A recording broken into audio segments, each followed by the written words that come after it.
It is not a usual Friday for Palestinians, who close all mosques around Al-Aqsa for Friday prayers to worship at Aqsa Mosque only. But for the second Friday in a row, after the war broke out between Hamas and Israel on October 7th, Israel imposed age restrictions on Palestinians who wanted to pray there. I live from 50 years until now in old city. All the same, every time the same, but this time they make too much problems for Palestinian people. And if they go to the Aqsa Mosque, they close for all young people.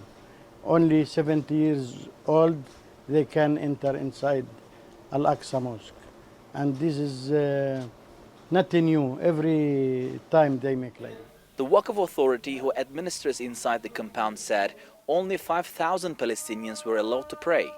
On a typical Friday, at least 40,000 Palestinians worship. It seems Israeli police, as an occupying power in occupied East Jerusalem, learned a lesson from last week.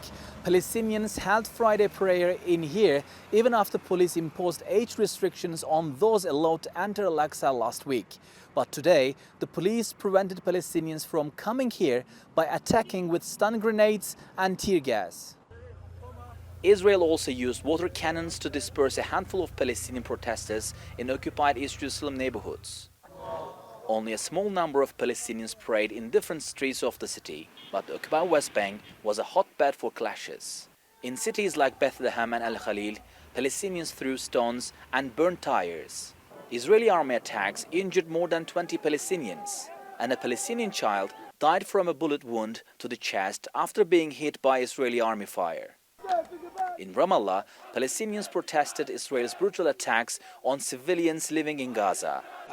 I want to convey a message to the Israeli occupier and say, let your army compete with another army, not with civilians.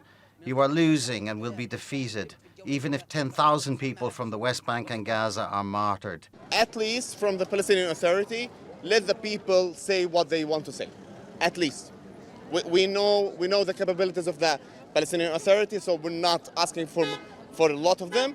Just let the people represent themselves as they want. Israeli leaders signaled their intention for a military assault inside the Gaza Strip. As the war intensifies, it is highly likely that the security situation in both occupied West Bank and occupied East Jerusalem will worsen as well.